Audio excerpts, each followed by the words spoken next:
क्या कर रही है मेरी गुड़िया? पापा, मैं अपना पाठ याद कर रही हूँ। अरे वाह, और किशन कहाँ है? भैया खेलने गए हैं, कह रहे थे कि शाम तक आ जाएंगे। ये किशन भी ना, इसका पढ़ाई में बिल्कुल मन नहीं लगता। अच्छा, तुम्हारी माँ कहाँ है? माँ पानी भरने गई हैं। लो बताओ, उस बेवकूफ को ये समझ नहीं आता कि थोड़ी अपनी माँ की मदद कर दे। बस खेलता रहता है सारा दिन। ये कहानी है प्रिया की। प्रिया एक छोटे से गांव में अपने पिता रामलाल और माँ सरला के साथ रहती थी। उसका एक भाई भी था, किशन। रामलाल छोटे किसान थे और खेतीबाड़ी करके ही अपने परिवार का पेट पालते थे, जबकि सरला घर का कामकाज देखती थी। माँ, मैं पकड़ लूं एक मटका? नहीं गुड़िया, भारी है, तू कैसे उठाएगी? भारी नहीं है माँ, ये कहो ना कि मेरा एक पैर नहीं है तो तुम डरती हो कि कहीं मैं... नहीं, ऐसा नहीं कहते मेरी बच्ची, मटका सचमुच भारी है, वरना मैं तुझे ही पकड़ा देती। दरअसल 1 साल पहले तक प्रिया बिल्कुल ठीक थी। वो बाकी बच्चियों की तरह खूब खेलती थी, लेकिन एक दिन गांव में बहुत तेज तूफान आया। उस वक्त प्रिया खेल रही थी। जैसे ही वो घर जाने लगी, तभी एक बड़ा सा पेड़ टूट गया और उसकी एक मोटी टहनी उसके पैर पर आ गिरी। प्रिया मदद के लिए चिल्लाती रही, लेकिन तूफान की आवाज में न तो उसकी चीख किसी को सुनाई दी और न ही आंधी की वजह से उसे कोई देख पा रहा था। उस हादसे की वजह से प्रिया के एक पैर की हड्डी चकनाचूर हो गई थी। इस हादसे को 1 साल हो चुका था, लेकिन उसके जख्म आज भी प्रिया के दिल में ताजा थे। फिर उसी शाम... पापा, एक बात पूछूं आपसे? हाँ बोलना। पापा, क्या मैं आगे पढ़ नहीं पाऊंगी? अगले साल मैं 8वीं में आ जाऊंगी और फिर उसके बाद... प्रिया जिस गांव में रहती थी, उस गांव में एक सरकारी स्कूल ही था, और वो भी 8वीं तक। प्रिया 7वीं क्लास में पढ़ती थी, जबकि उसका भाई किशन 8वीं क्लास में। किशन तो ठीक था, लेकिन प्रिया की आगे की पढ़ाई के लिए उसे शहर भेजना ना तो रामलाल को ठीक लग रहा था और ना ही उसकी माँ सरला को। प्रिया के सवाल पर रामलाल खामोश रह गए। फिर कुछ सोचकर रामलाल ने प्रिया से कहा, बेटी, अब मैं और तेरी माँ बूढ़े हो रहे हैं। अगर तू भी भैया के साथ शहर चली जाएगी तो फिर हमें रोटी बनाकर कौन खिलाएगा? हमारा ख्याल कौन रखेगा? अरे हाँ, ये तो मैंने सोचा ही नहीं। मैं तो भूल ही गई थी कि अगर हम दोनों चले गए तो आप दोनों तो अकेले रह जाएंगे। एक काम करो, भैया को जाने दो, मैं यहीं रहूंगी आपके पास हमेशा। अरे, हमेशा कैसे रहेगी हमारे पास? एक दिन शादी करके तुझे अपने ससुराल भी तो जाना है।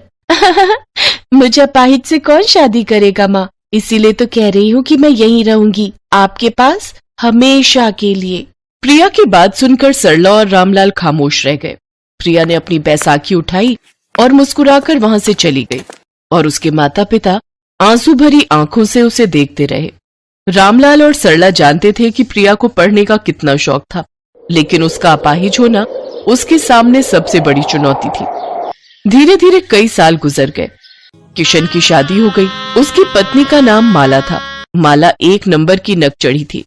किशन शहर में ही एक कंपनी में नौकरी करता था और वहीं रहता था, लेकिन शादी के बाद उसने माला को गांव में ही छोड़ रखा था। घर के ज्यादातर काम माला को ही करने पड़ते थे, इसीलिए वो सारे दिन कुड़ती रहती थी। फिर एक दिन, मेरी तो किस्मत ही फूट गई शादी करके। घर के सारे काम मुझे ही करने पड़ते हैं और महारानी सिर्फ खाना बनाएंगी। एक तो ये बुढ़े बुढ़िया, ऊपर से लंगड़ी ननद। हे भगवान, जल्दी से इनकी पगार बढ़वा दो, फिर तो मैं यहाँ एक पल भी नहीं रहूंगी। शहर जाकर इनके साथ ही रहूंगी। पास ही खड़ी प्रिया ये सब सुन रही थी। उसे बहुत दुख हुआ, पर वो शांत रही। अपाहिज होने की वजह से प्रिया ज्यादा काम नहीं कर पाती थी। कुछ महीने बाद किशन अपनी पत्नी माला को शहर ले गया। शुरू में कुछ महीनों तक तो किशन गांव में अपने परिवार के लिए खर्चा पानी भेजता रहा, लेकिन फिर उसने भी पैसे भेजने बंद कर दिए। रामलाल और सरला में अब वो ताकत नहीं थी कि वो खेतीबाड़ी या कोई और काम कर सके। बूढ़े माँ बाप की जिम्मेदारी अपाहिज प्रिया के कंधों पर आ गई। जब उसे कुछ समझ नहीं आया तो उसने ठान लिया कि वो पकौड़े बनाकर बेचेगी, क्योंकि उसे पकौड़े बनाने बहुत अच्छी तरह से आते थे और हर कोई उसके पकौड़ों की तारीफ करता था। उसने वहीं ईंटों से चूल्हा बनाया और कढ़ाई रखकर पकौड़े तलने लगी। अब यही मेरा सहारा है। दिन भर में अगर 100-150 रुपए के पकौड़े भी बिक जाए तो खर्चा पानी चल जाएगा। हे प्रभु, मेरी मदद करना। पहले दिन कड़कड़ाती ठंड में प्रिया सड़क किनारे ग्राहकों के इंतजार में बैठी रही, पर कोई नहीं आया। लेकिन फिर अगले दिन एक बड़ी सी कार उसके पास आकर रुकी, जिसमें से एक बुजुर्ग आदमी बाहर निकले। उनका नाम सेठ किशोरी लाल था। पकौड़े बेच रही हो बेटी? जी, आपके लिए बना दूं? हाँ लाओ जरा चखाओ तो। प्रिया ने पूरे मन से किशोरी लाल के लिए पकौड़े बनाए। आखिर वो उसके पहले ग्राहक थे। किशोरी लाल ने जैसे ही पहला पकौड़ा खाया तो उनकी आंखें बंद हो गईं और फिर आहा, ऐसे पकौड़े मैंने जिंदगी में कभी नहीं खाए। एक काम करो बेटी, एक प्लेट और पैक कर दो। जी सेठ जी। जब तक पकौड़े बने तब तक किशोरी लाल ने प्रिया से ढेर सारी बातें की और बातों ही बातों में प्रिया ने उन्हें अपनी सारी कहानी बता दी। फिर पकौड़े लेने के बाद, बेटी किस्मत ने तुम्हारे साथ बहुत बुरा किया, पर अच्छी बात यह है कि तुमने हार नहीं मानी। एक काम करो, ये पैसे रखो, इससे 4-5 कुर्सियां और अपने लिए एक झोपड़ी जैसी कुछ बना लो। उससे तुम्हें ठंड नहीं लगेगी और ग्राहक भी सर्दी में कुर्सी पर आराम से बैठकर पकौड़ों का मजा ले सकेंगे। पर सेठ जी, ये तो बहुत सारे पैसे हैं। कोई बात नहीं, जब तुम्हारे पास पैसे हो जाए तो वापस कर देना। मैं तुमसे मिलने आता रहूंगा और हाँ, पकौड़े मुफ्त में खाऊंगा। अगले दिन सड़क किनारे प्रिया ने एक छोटी सी झोपड़ी बना ली और उसके सामने 4 कुर्सी और एक मेज भी डाल दी। ठंड के मौसम में गर्मा गर्म पकौड़े खाने के लिए ग्राहकों की भीड़ लगनी भी जल्दी ही शुरू हो गई। भीड़ बढ़ी तो सरला भी प्रिया के साथ आने लगी। फिर एक दिन, माँ वो देखो, वो सेठ जी की कार है। सेठ जी नमस्ते। अरे वाह वाह, बहुत बढ़िया, अब तो तुम भी सेठानी हो गई हो। कहाँ सेठ जी, मैंने आपके पैसे संभाल कर रखे हैं, अभी लाई। अरे पैसे आते रहेंगे, पहले अपने हाथ के पकौड़े तो खिलाओ। प्रिया की आंखों में खुशी के आंसू थे। किशोरी लाल ने फिर नजर उठाकर उस बोर्ड की तरफ देखकर मुस्कुराए जिस पर लिखा था, आपका अपना ढाबा।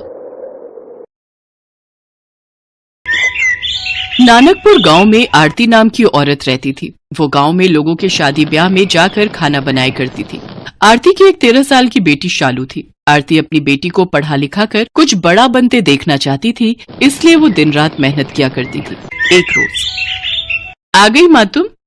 हाँ शालू, लेकिन आजकल शादियां नहीं है तो कहीं भी कोई काम ही नहीं मिला। कोई बात नहीं माँ, आप हाँफ रही हो, पहले बैठ जाओ और थोड़ा आराम कर लो। सुबह की निकली हुई हो, अब थक गई होंगी, मैं आपके लिए पानी लेकर आती हूँ। पानी पिलाने के बाद शालू रसोई में जाती है और खाने की प्लेट लेकर बाहर आती है। भूल जाओगे सारे गम जब खाओगे शालू के हाथों के अंडा चावल। खाना देख आरती गुस्से में आ जाती है। क्या चाहती है तू शालू? इस घर में एक और नौकर? मैं पैसे जोड़ती हूँ कि तुझे ग्रेजुएट बना सकूं, लेकिन एक तू है कि जिसके हाथों से करछी बेलन छूटने का नाम ही नहीं ले रहा। क्या हुआ माँ? तुझसे कितनी बार कहा है कि तू बस अपनी पढ़ाई पर ध्यान दे, घर के ये सब काम रहने दिया कर। सॉरी माँ, मुझे लगा आप थकी होंगी तो आज मैं ही खाना बनाकर रख दूं। मेरी बच्ची अपनी माँ का कितना ख्याल रखती है। चल अब जल्दी से खाना खा लेते हैं।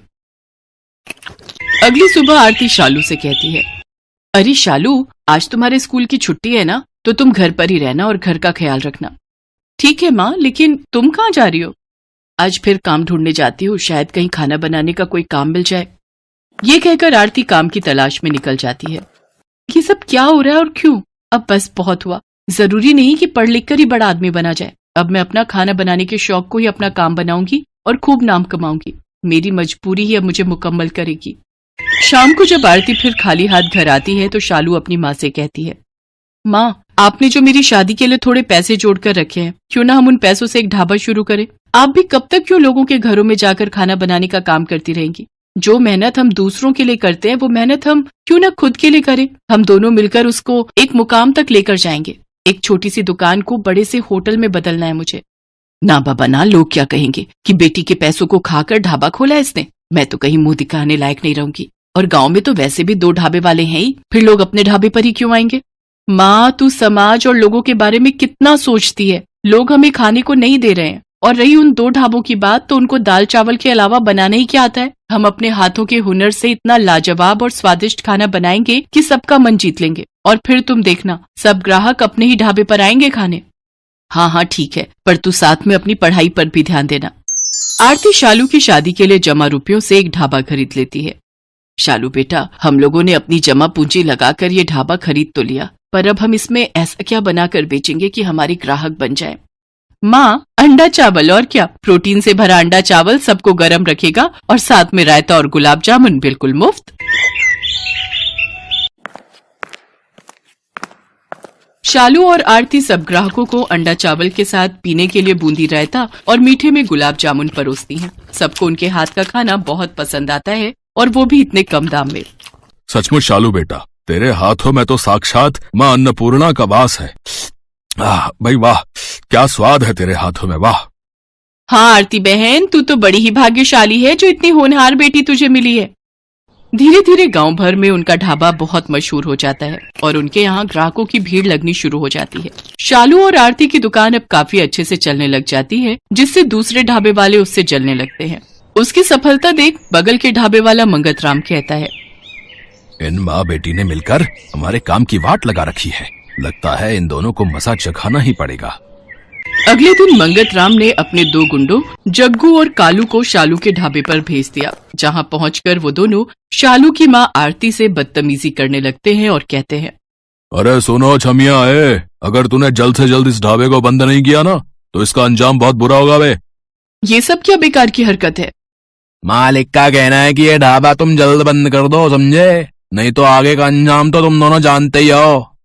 अपनी ये धमकी किसी और को जाकर देना, वरना एक ऐसा थप्पड़ पड़ेगा ना जग्गू। और कालू कौन है ये कोई पहचान भी नहीं पाएगा। रुको, अभी पुलिस को फोन लगाकर तुम दोनों की हेकड़ी निकालती हूँ। चल चल कालू, ये लड़की नहीं सचमुच में आफत की पुड़िया है। क्यों तू इन गुंडों से उलझती है? अगर इन्हें इनकी सही जगह ना दिखाओ ना माँ, तो ये सिर पर चढ़ जाते हैं। जग्गू और कालू ये सारी बात जाकर मंगत राम को बताते हैं, पर मंगत राम आखिर कहाँ शांत बैठने वाला था। उसे एक चाल सूझती है और वो कुछ अंडे के आकार के पत्थर लेता है और उन्हें सफेद रंग से पेंट कर देता है और फिर आधी रात को जाकर शालू के ढाबे में अंडों की जगह उन्हें रख देता है। अगले दिन जब आरती और शालू अंडा चावल बनाने की तैयारी कर रही होती हैं, तभी शालू की नजर उन अंडों पर जाती है। ये कैसे अंडे हैं जो इतने भारी हैं? अरे इसमें से तो रंग निकल रहा है। ये क्या? ये तो पत्थर है मम्मी। ये जरूर उस मंगत का काम होगा। वो तो अच्छा है कि तू बिना जांचे परखे कोई काम नहीं करती, वरना जाने क्या होता आज। अब तो हद ही हो गई मम्मी। अब आज रात को अपने इस ढाबे की रखवाली मैं खुद करूंगी और उस मंगत राम का ढाबा तो मैं बंद करवाऊंगी। उधर मंगत राम कब से किसी हलचल के इंतजार में बैठा था। ये अभी तक उनके ढाबे में कोई हंगामा क्यों नहीं हुआ? लगता है अंडे ठीक से अभी उबले नहीं। तभी मंगत राम शालू के ढाबे पर जाकर देखता है कि सभी लोग आराम से खाना खा रहे होते हैं। वो छुपते छुपाते एक ग्राहक से पूछता है, तुम्हें यहाँ का खाना कैसा लगा? क्या कुछ अजीब नहीं है क्या? अरे नहीं भाई, ये खाना तो बल्कि बहुत स्वादिष्ट है। आहा, अब ऐसा कैसे हो सकता है? लगता है तरकीब फेल हो गई। कोई नहीं, आज कोई नई तरकीब आजमाऊंगा। शाम को मंगत राम सफेद कंकड़ लेकर शालू के ढाबे में जाता है। आज तो ये सफेद कंकड़ चावल में मिला दूंगा, फिर देखता हूँ कैसे चलता है इन माँ बेटी का ढाबा।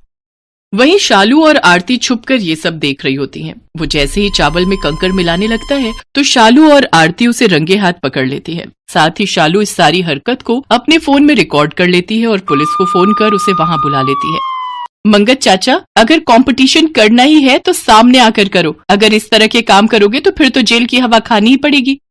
इसके बाद शालू और आरती अगले दिन से फिर से अपने काम धंधों में लग जाते हैं। कुछ दिनों बाद उनके गांव में एक फूड कंपटीशन होता है, जिसमें जीतने वाले को 5 लाख इनाम देने की घोषणा होती है। शालू भी उस प्रतियोगिता में हिस्सा लेती है और वो अपने अंडा चावल की रेसिपी वहां पर बनाती है। इतने बड़े कंपटीशन को जीतने के लिए आपने इतनी साधारण सी डिश को क्यों चुना? आपको एक बार भी नहीं लगा कि आप रिजेक्ट हो सकती हैं? नहीं साहब, ये अंडा चावल ही मेरा घर चलाता है और इसकी वजह से ही मेरा ढाबा गांव भर में फेमस है, इसलिए मैंने यही बनाना उचित समझा। जजेस जब वो अंडा चावल टेस्ट करते हैं तो उन्हें खाकर हैरान रह जाते हैं। उन्होंने जिसे बहुत साधारण डिश समझा था वो बहुत ही लाजवाब होती है। वाह, इतना यमी अंडा चावल मैंने आज तक नहीं खाया। क्या आप अंडा चावल की ये रेसिपी मेरे साथ शेयर करेंगे? मैं इसे अपने होटल में अप्लाई करना चाहता हूँ। एंड यू डोंट वरी, इनाम के साथ साथ इस रेसिपी को शेयर करने के लिए मैं आपको अलग से पेमेंट करूंगा। जी जरूर सर, ये तो मेरे लिए खुशी की बात होगी जो इतने बड़े होटल में मेरी रेसिपी के अंडा चावल बनेंगे।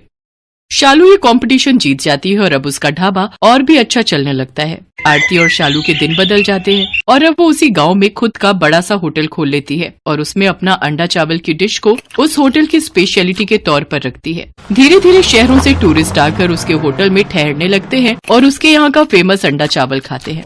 साथ ही वो अपने होटल के खाने के रेट भी बड़े ही साधारण रखती है, जिससे कि टूरिस्टों के साथ साथ गांव वाले भी उसके अंडे चावल का स्वाद चख सके। इस तरह शालू और आरती अपने होटल को बड़े ही अच्छे ढंग से चलाती हैं। साथ ही शालू अपनी पढ़ाई पर भी पूरा ध्यान देकर क्लास में अच्छे नंबरों से पास होती है।